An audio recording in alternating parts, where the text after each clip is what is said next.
welcome to Delectable Perceptions. And you're here with Ty, and I have a wonderful guest all the way from across the pond. Can you introduce yourself? Hi everyone, my name is Faida Jayla, and I am indeed from London, UK. Should I tell the people a little bit about what I do? Yes. Well, first of all, Tainetta, thank you so much for having me. It's an honor to be on the podcast, and I always love talking to you. And for your listeners who I'm not so familiar with, let me introduce myself. So my name is Faida. I am a TV producer, specializing in documentaries and where I can, Black history documentaries. And I'm also the founder of a platform called Freedom is Mine, where I teach African diaspora histories from all over the world. So from Asia, Latin America, Europe, the Middle East, you name a country, and I can tell you some Black history from there. So yeah, that's what I do. Black history is my thing, and I'm very excited to be with you today. Talking about something completely different, actually, but I'll try and squeeze some history in there. Yes, and that's how I met you. I met you because you were teaching my class, and I was excited. Yeah. My students were like, "She got somebody from London." I'm like, "Yes, I do." Exactly. And then I asked you what food that I gave you comfort. You said an English breakfast. I have no idea what an English breakfast is. I've never had one. So just tell us, what is an English breakfast? Yeah, I mean, if I'm honest, I was quite surprised because I thought that like everywhere knew what the English breakfast was, but it was really interesting to hear your perspective because now I realize that it's only really known over here. So essentially, the English breakfast, it has actually several names. So you might hear it be called the traditional breakfast, the full breakfast. Sometimes it's called a fry up because a lot of the ingredients are fried. But the English breakfast, if you use any one of those names, people will know what you're talking about. Tell your listeners to take notes for when they come to the UK. You're ready. I'm ready. Yes. So when you come to the UK, pretty much any kind of pub you go to, like if you think of a traditional British pub, it's kind of like a bar, but it's more of like an older establishment where you'll sit down. They also offer food. There'll be drinks. They might play the sport. These are very kind of traditional places where people come to hang out, and especially because it gets cold here in the winter. Yeah. So people love after work or on the weekends to come to a British pub, and you will always find on the menu an English breakfast. It's also something that we prepare at home.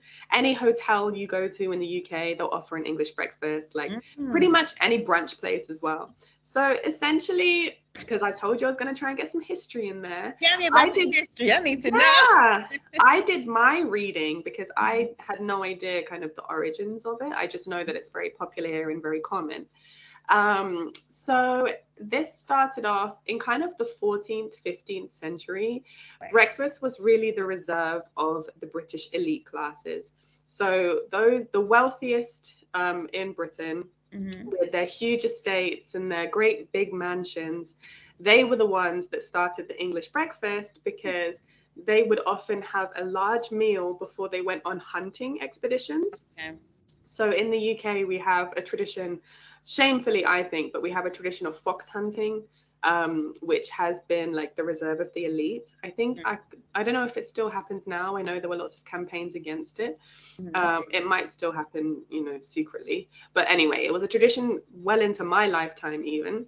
And this has been going for hundreds of years. So the British upper classes, they would have a huge breakfast before they went on their hunting expeditions. That's where it started.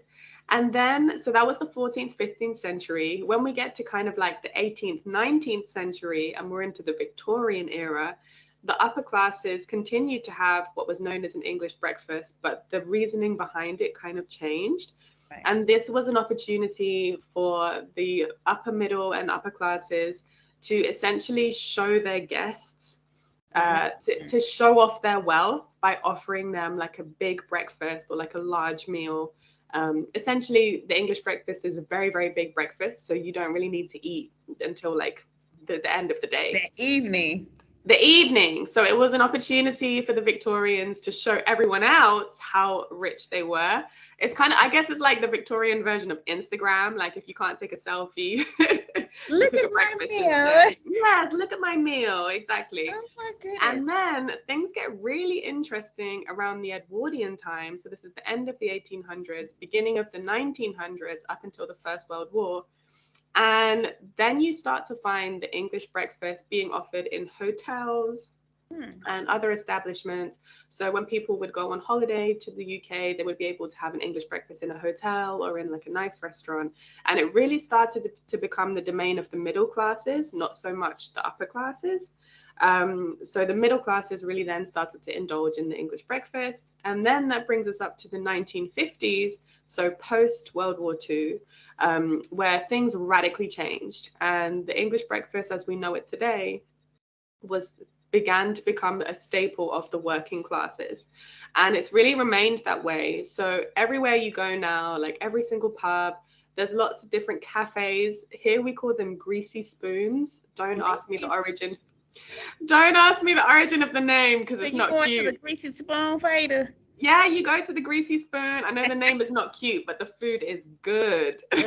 Oh, So yeah, it's very much become like a working class staple dish, but everyone enjoys it. And the reason why I chose it as my comfort food is because it's the kind of thing that my mom would always cook. Like if she just wanted to do something filling and easy, but something that we would both enjoy, she would always cook a fry up.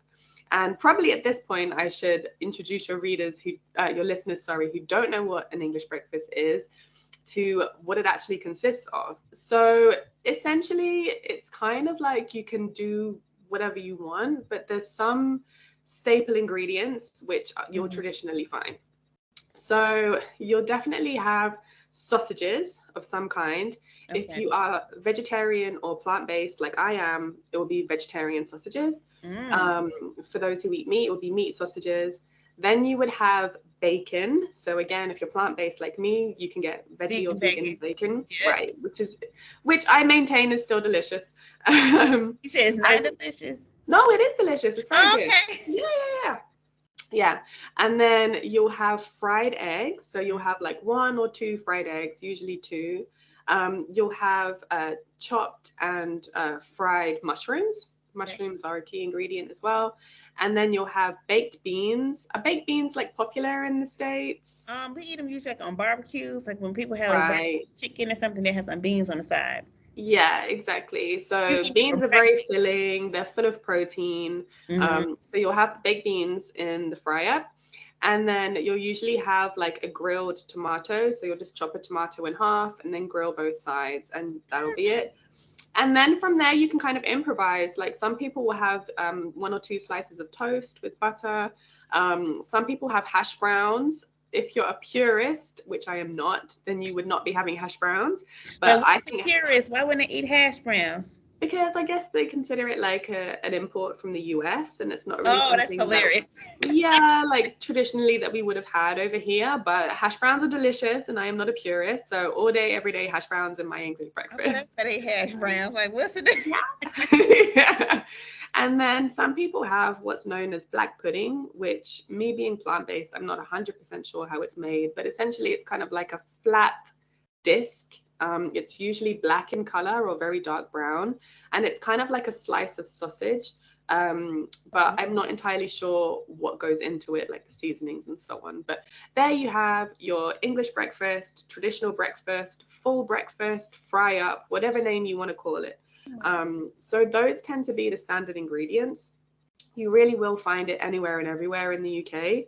And if any of your listeners are coming to the UK, then definitely check it out. Beautiful. But it's something that you can kind of improvise according to what you have in the house.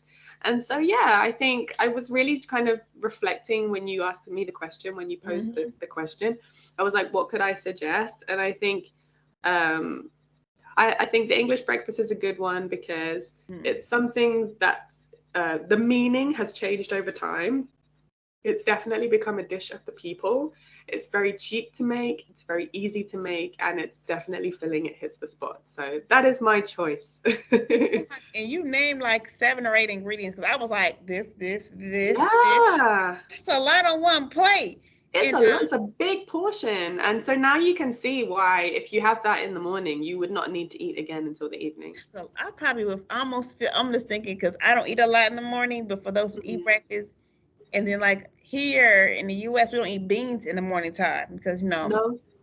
because people probably think they're having gas all day. That's They're a like, good point.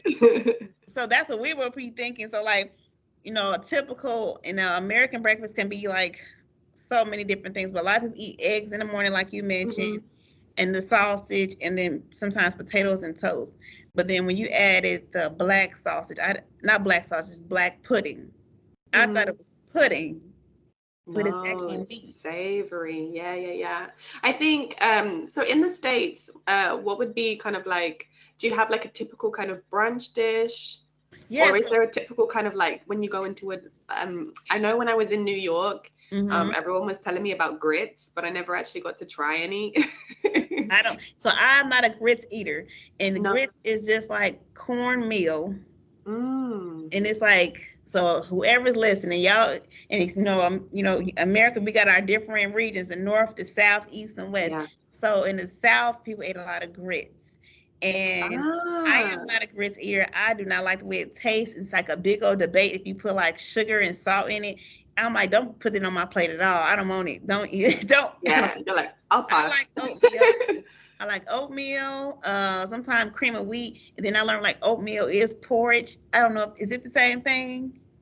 Yeah, pretty much here it's the same thing. It's porridge. But I guess for us in porridge, I mean, maybe it's the same over there. We'll add like syrup or sugar or something to give it a bit of flavor.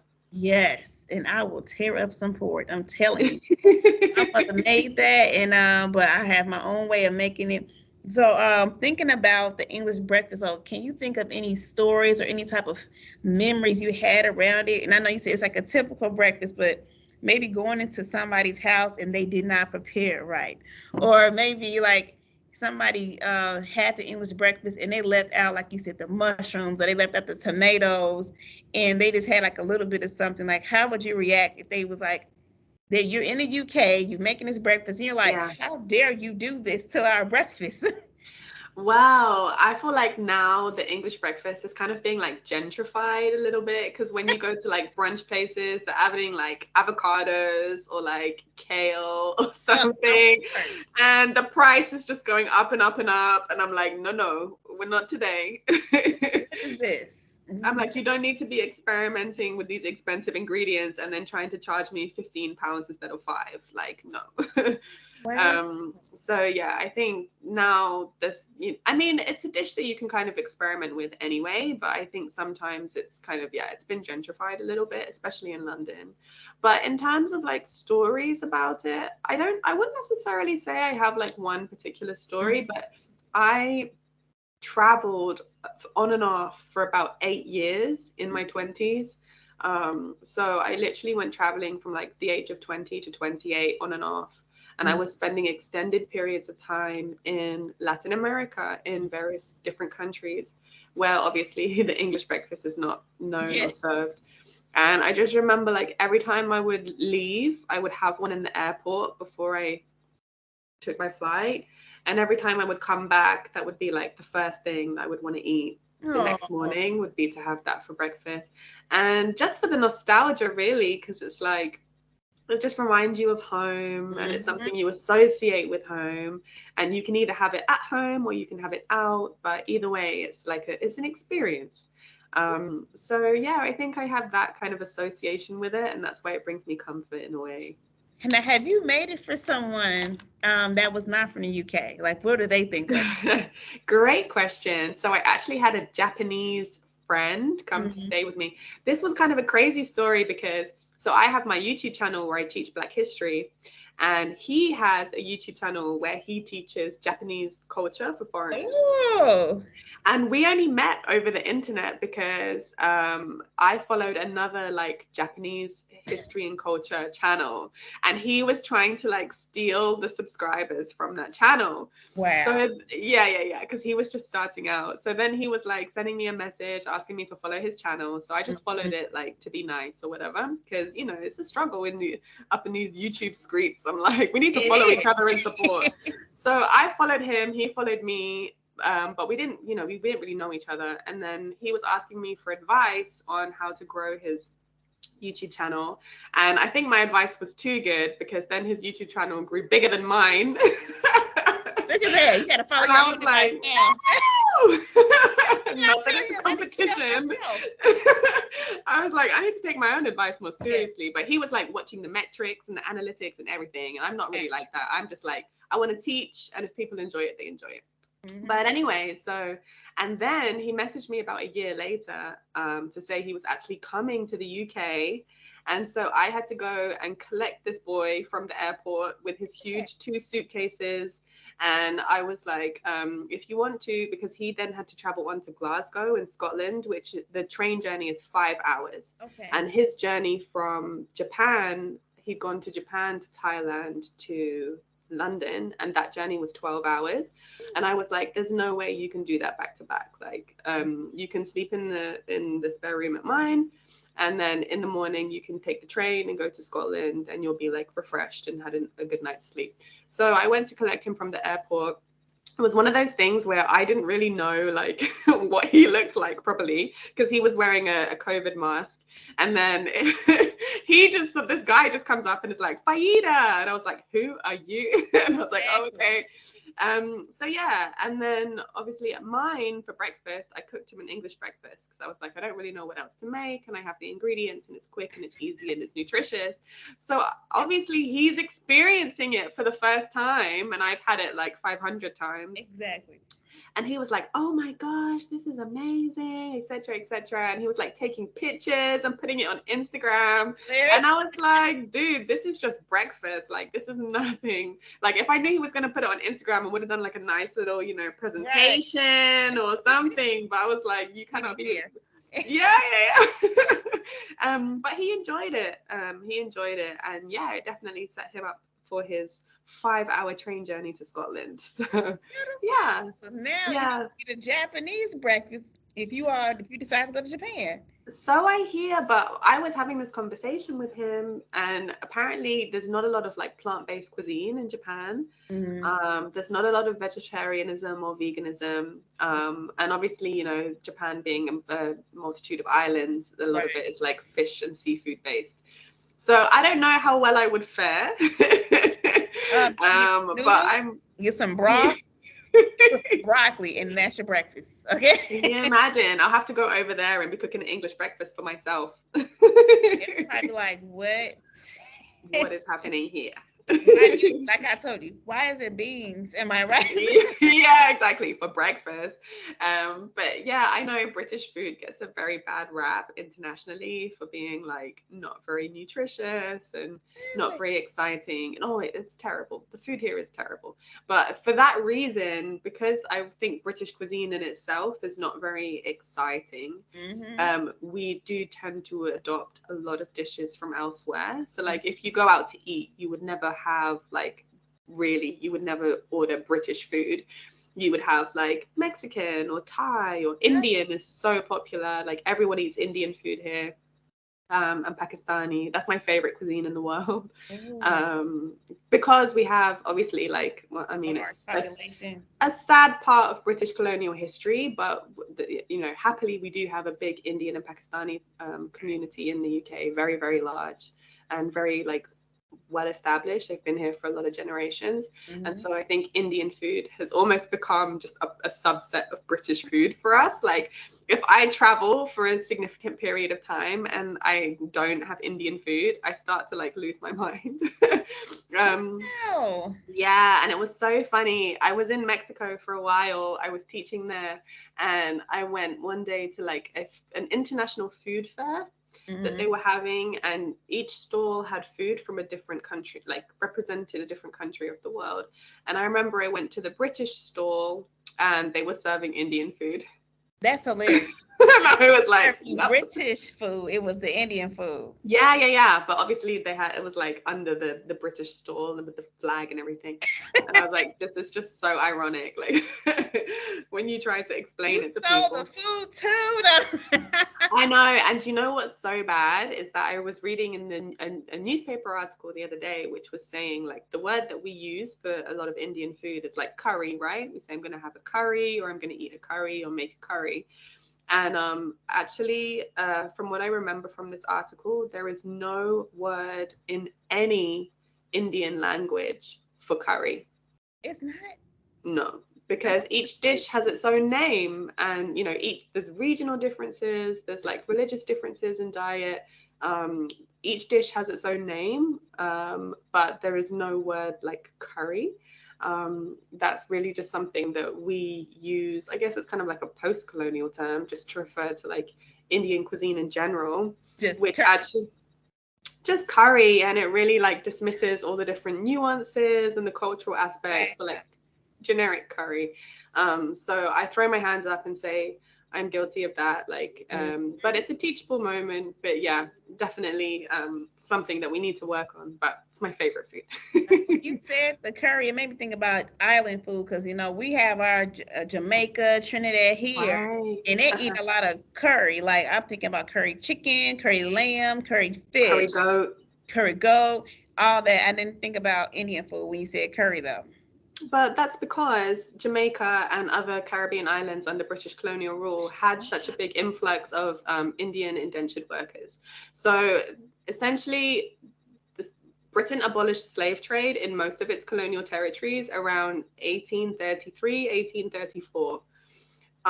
After that, there was like a shortage of cheap, affordable labor. And so the British government to many of these places brought in indentured workers from China and also from India. And so that's why the Jamaican motto is out of many, one people, Right. because there are so many influences. There's so many different ethnic groups in Jamaica. There's so many influences, like roti, for example, is an Indian dish that was imported to Jamaica. Lots of different ingredients came from India to Jamaica and have been incorporated. And even things like curry goat, curried lamb, as you say, these are all, it's like a fusion between the different ethnic influences, between the African influences, the Indian influences. It's truly a cultural and a gastronomic melting pot. I wouldn't claim to be an expert on it, but yeah. You're making me hungry thinking about it, because now it may give me some curry after I talk to you. So yes, absolutely. This curry place right by the school I'm at, so I may go over there and get something. Yes, why not? So now you on the call with me, and I got to ask you some different questions. So I'm thinking about this. So if you were to describe yourself as a type of food, what type of food would you be? Like, I am this type of food. Oh, that is such a good question. It's quite hard to answer. I'm like, first of all, would I be sweet or would I be savory? Come on, you can be so many different things. I can be both. No, I think I would be savory. I think I would be something colorful. Definitely something plant-based, because I am a vegetarian. And actually, I just celebrated my 21st vegetarian anniversary. So we did like a little potluck at my house, and everyone brought a dish. Yeah. And I think it's something spicy. I don't know. All signs are pointing towards curry again. So spicy, savory, something that did with like an Indian type of cuisine. A little chili in there. Yeah. Filling, delicious. Yeah, I would love that. But that's you. Sometimes I think what type of food I would be. So I do like spicy, and I like sweets. I don't even know how that combines, like a sweet spicy thing. Let me see. It's a lot going on in my brain because I like to cook and I like to eat. Yeah, so many options. Well, you never know. When I was in Mexico, for example, they often combine sweet and chili. So, for example, you can get like, what would you call them? Like lollipops? What would you call Oh, the them? candy, the chili candies. I know. Yeah, the chili candies. Or when I went to McDonald's in Mexico, they gave me like the smoothie, but it had chili sprinkled on it. The tahine. It's really It's like nice. it's oh my goodness. I know. Yes, I'm that. Whatever that flavor is, that sweet, spicy. So I'm Yeah, sweet, but it's like if you keep testing my sweetness, I get spicy on you really quickly. So has that's a kick to me. it. Yeah. And I tell people I will smile and be spicy at the same time. So don't test me. Yes. Okay, so I got some more things because I'll ask someone else this. If you could choose a superpower, what superpower would you choose? Or like how would you use Oh, that's such a good question. I it? mean, I'm really into history. So Mm. I think it would have to be going back in time, Ooh. which I know is kind of cliche, 'cause everyone says that, but I would really like, I spend so much time, especially teaching Black history. I Mm. spend so much time like fangirling over these amazing Black pioneers from all around the world.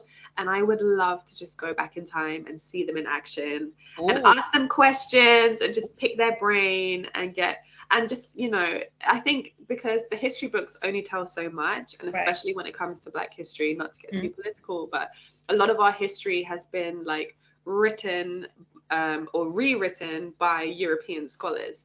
So I Mm-hmm. think it's really important when it comes to telling our own stories. um, and yeah, I would absolutely go back in time and meet a few Time people. traveler. Ooh, you gotta be careful with that because you don't want to change the time. Ooh. This is true. Yes. I always, I'm trying to think of my superpower because I like to do so many things at the same time. So I would probably, and it's probably dangerous, like to multiply myself. Such a good idea. And then you So could if be I all have to different be places like, at once. oh my, and I talk a lot too, so I would have to figure out a way to not drive my children and my husband crazy. But I talk a lot, so I would have to like multiply myself and do what I want to do and then like come back. They should be honored to have not one, but two or three versions of Exactly. you. Exactly. Because, they always trying to get me to do different things. So, Yeah. you're going to say, help me with my homework. Okay, okay, there go Tanetta number one. Okay, Tanetta. Yeah. Do you Number want me to be two. stuck outside, 3, 4 outside doing this? So, I want to do so many different things. Oh, my goodness. Yeah, why not? Yes. If I want to say thank you, thank you, thank you for being on my show, girl. Oh, thank you so much Yes. for having me. I really enjoy our conversations and I love like bridging the cultural gaps as well. Yes. So if any of your listeners are over in the UK, I definitely encourage you to try an English breakfast. Mm-hmm. And I feel like I know that you don't recommend it, but I feel like I have to try grits now. No, this is the thing. I always tell people, just try it. Try some grits. Um, that's just not my preference. It's not my portion, but then at least I can say I've tried Exactly. So people it. like to try grits and then they add stuff on top. Some people add fish, chicken, see like a Oh, shrimp wow. thing. They get like crazy with it. They add like sauteed onion and peppers with it.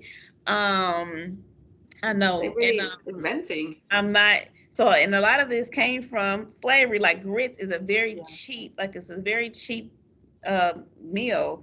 It's this cornmeal. That's all it is. Yeah. And then you just cook it, and the people either add butter to it, and then some salt, and then that's it. So that's why they would say grits Mm. because you can make a large pot of it, and they can probably have like some toast on the side, or Yeah. people eat grits with eggs, and then that'll be the meal for the family. I mean, Well, like do a. you know what? It's nice that people can kind of personalize it according to their own tastes as well. Mm-hmm. And I think the fact that it does have historical significance, and especially for Black communities, is really Yes. special. But yeah, I will try Do it. I it mean, live your life. And I'm and gonna try feedback English to the group. breakfast. I'm gonna try English breakfast with some avocado because Ah, yes. I'm gonna get the gentrified one because I love some avocado.